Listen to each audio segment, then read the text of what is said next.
शरीर जिहड़ा ना ये रसां विच फसिया होया है। तो सब तो अज ज़्यादा वेखीए तो कलयुग का भारी जोर होने करके जीवां अंदर काम वासना का रस ज़्यादा है। तो वो रस इहो जिहा जीव नूं लगा होया है कि शरीर तो उत्थान नहीं हो पाउंदा है। तो इउं रस चिंबड़िया होया है, अपने आप नूं जिन्ना रसां दे अधीन करेगा ना, ये शरीर जिहड़ा फिर आत्मा की छाती ते चढ़िया रहिंदा है। आत्मा अभाव होई रहिंदी है अंदरों, जिन्ने रस माणदा है शरीर करके आत्मा नूं दमन कर दिंदा है, आत्मा की आवाज़ नहीं सुनदा। तो जिवें जिवें शब्द नाल जुड़दा है, जिवें जिवें कमाई करदा है, देह मरन लग पैंदी है, देह दे रस घटन लग पैंदे है, आत्मा अंदर प्रबल होण लग पैंदी है। गल ये है, जे आनंद गृहस्थ दा है काम वासना करके, उन्होंने अज दे समय विच बहुत वड्डा आनंद ते सुख मन्निया होया है।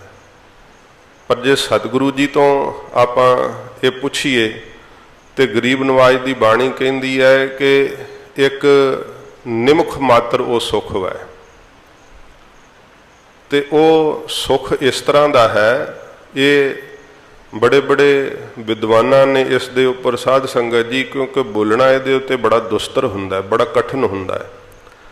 जिमें जीव नूं छिक आउंदी है ना, तो छिक आउण तो बाद थोड़ा हल्का महसूस करता है, तो बस वासना का इन्ना की आनंद है, बाद विच उहनूं भुल ही जाता है।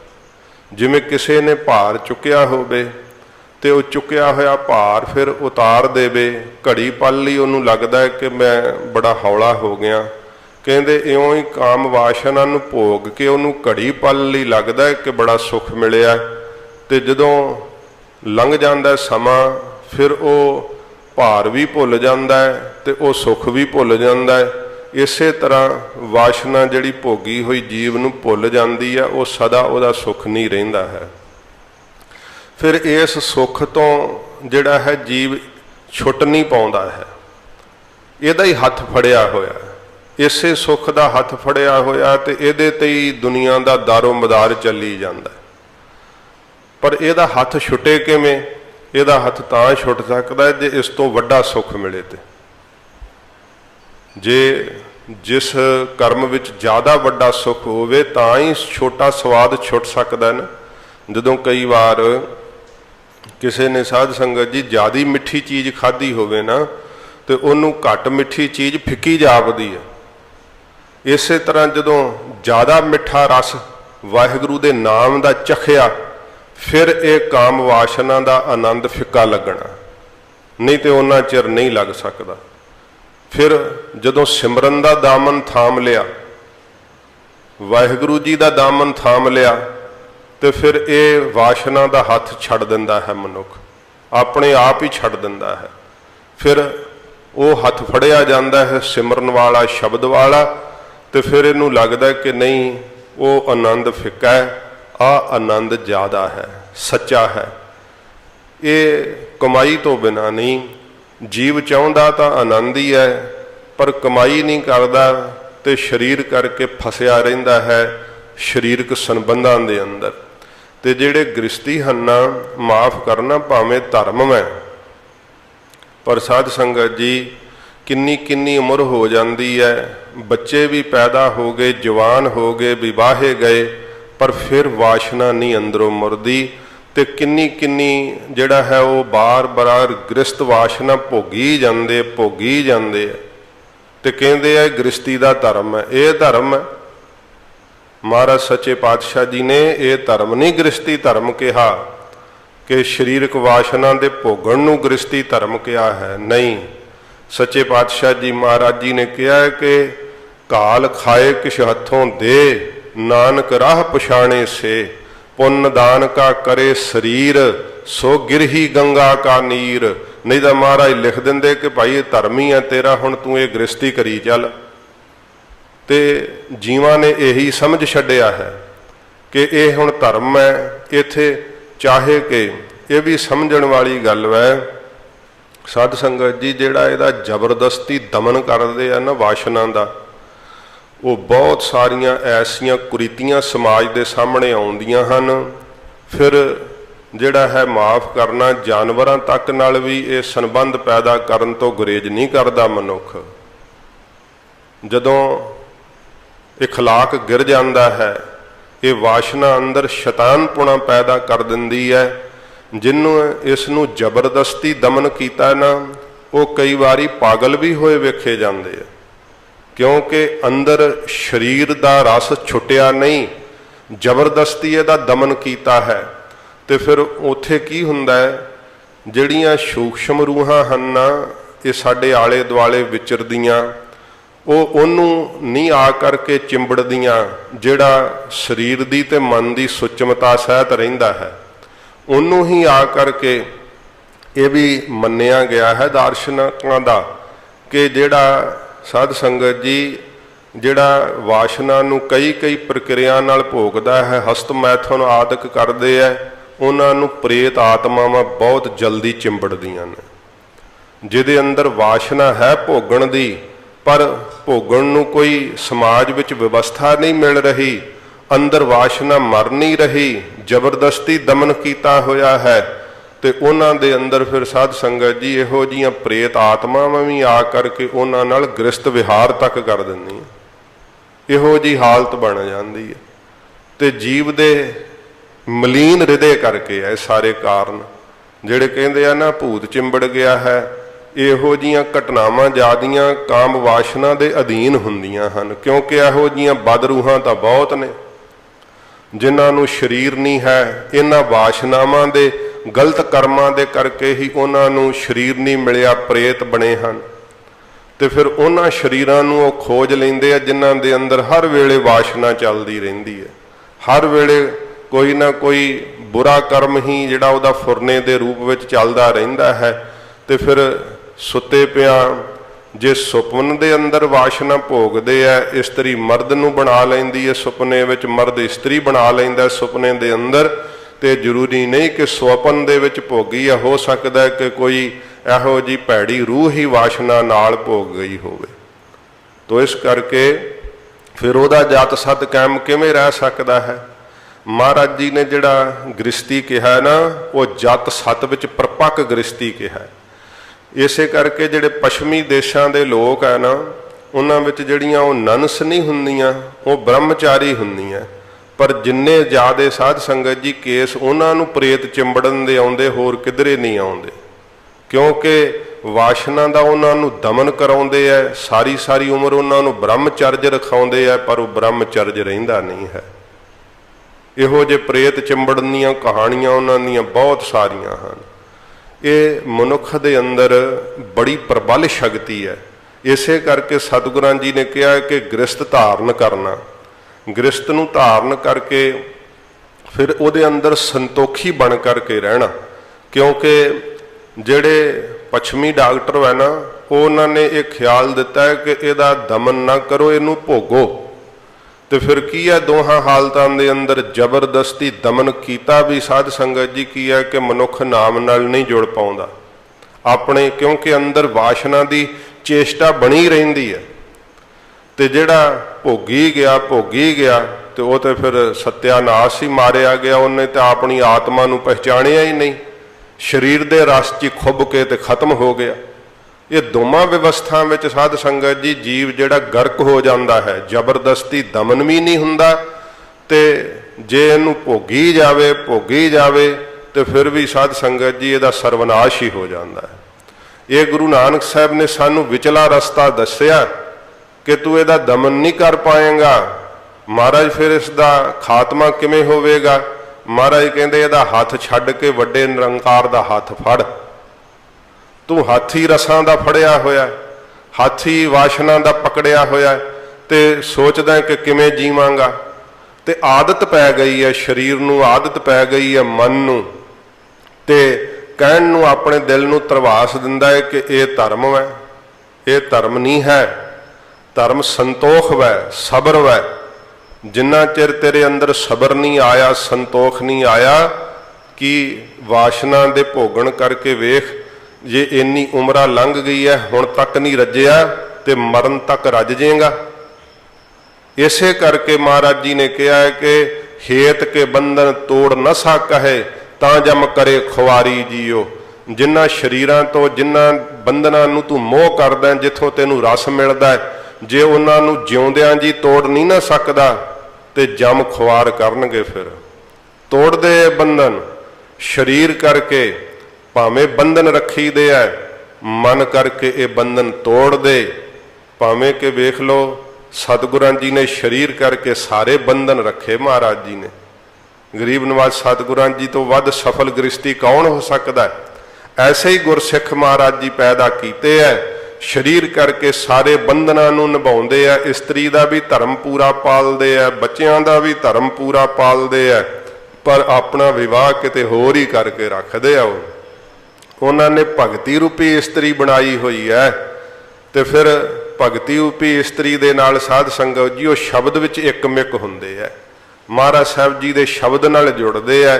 ये सतगुरु जी कहंदे जिहड़ा संसार नालों वियोग हो गया ना, ये साडा विवाह होया है, ते जिहड़ा शब्द दा संयोग होया सतसंगत विच आ करके, ये महाराज कहंदे साडा साहा कढ़िया गया पहला।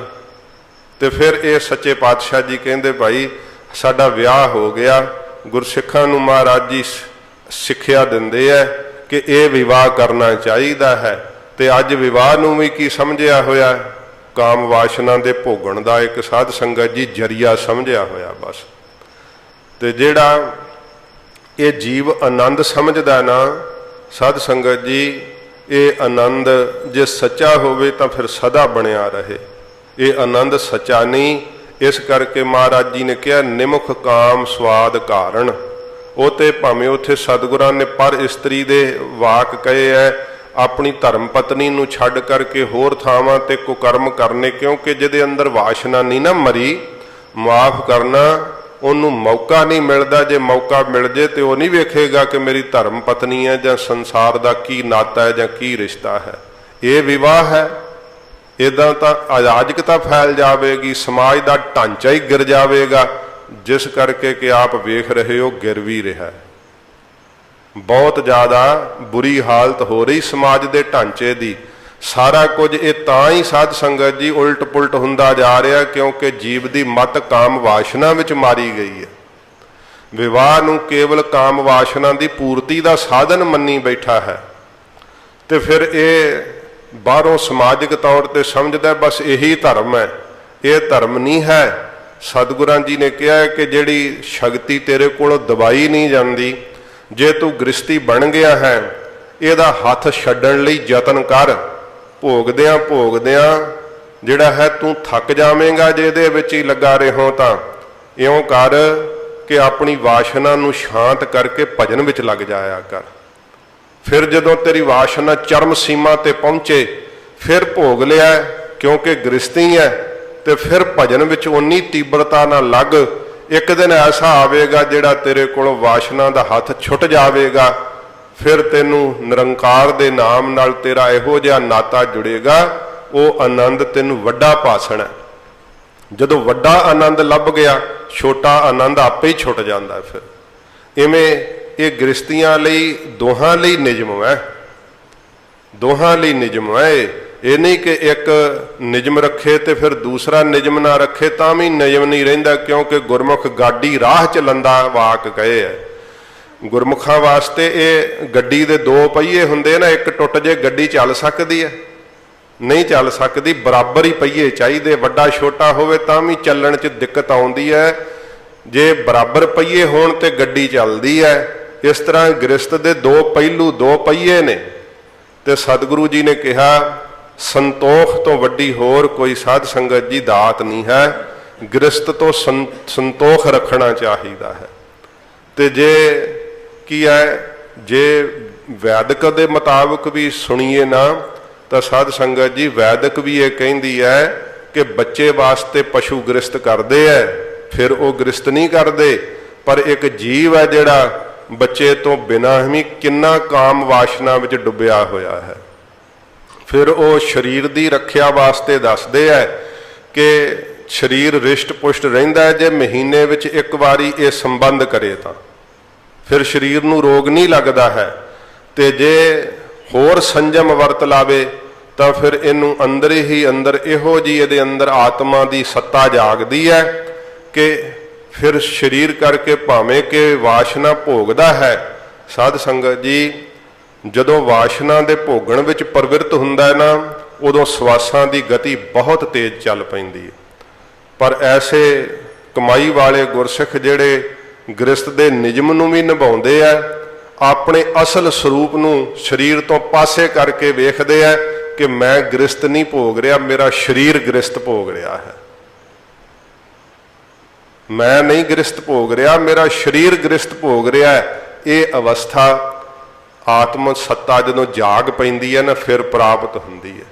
नहीं तो भोगण च जीव साध संगत जी इन्ना ज़्यादा, क्योंकि सतगुरु जी ने श्री दसम ग्रंथ के अंदर इसका बहुत विस्तार हजूर ने दसिया कि वो किवें जीवन दीयां कदरां कीमतां तो डिग जाते हैं, किहो किहो जे चेहरे संसार विच उन्हां दे हुंदे है ते अंतरीव उन्हां दीयां शक्लां किन्नियां भयानक हुंदियां। दसवें पातशाह ने चरित्रां विच दसिया।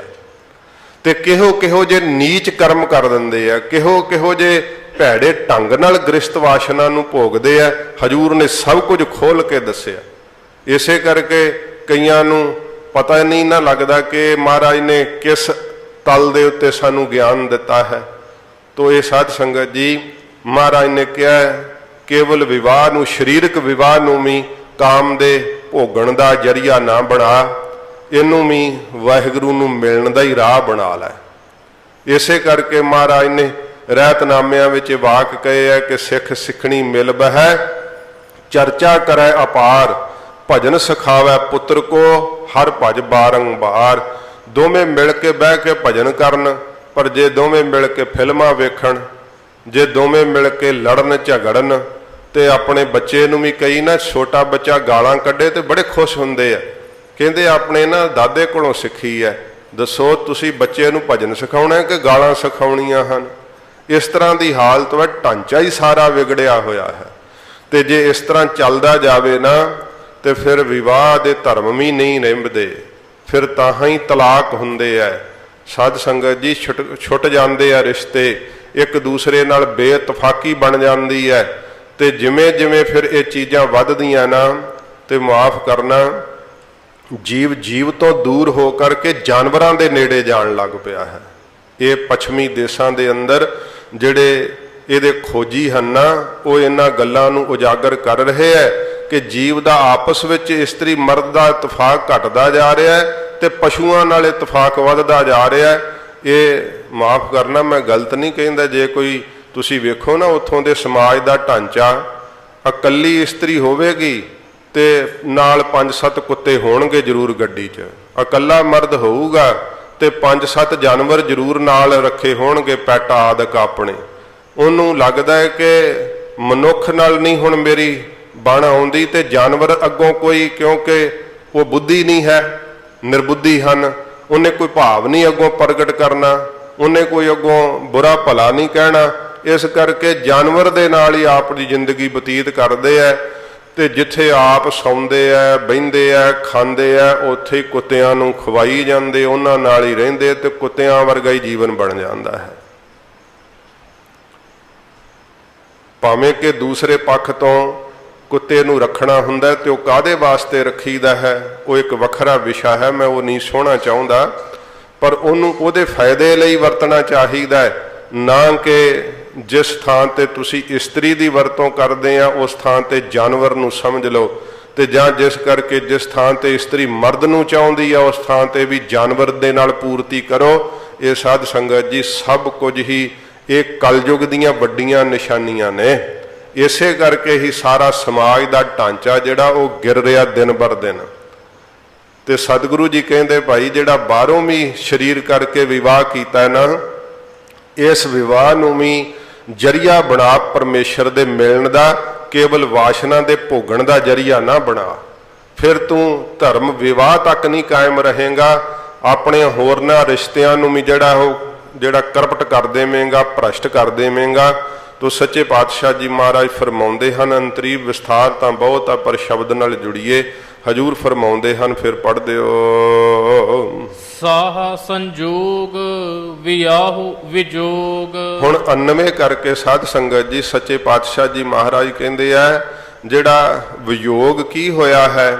ਸਾਧ ਸੰਗਤ ਜੀ ਜਦੋਂ ਸੱਚੇ ਪਾਤਸ਼ਾਹ ਜੀ ਮਹਾਰਾਜ ਕਹਿੰਦੇ ਆ ਕਿ ਅੰਦਰ ਜਿਹੜੇ ਵਕਾਰ ਹਨ, ਅੰਦਰ ਜਿਹੜੀਆਂ ਵਾਸ਼ਨਾਵਾਂ ਹਨ, ਉਹਨਾਂ ਤੋਂ ਜਦੋਂ ਵਿਯੋਗ ਹੁੰਦਾ ਇਹ ਸਾਹਾ ਹੈ।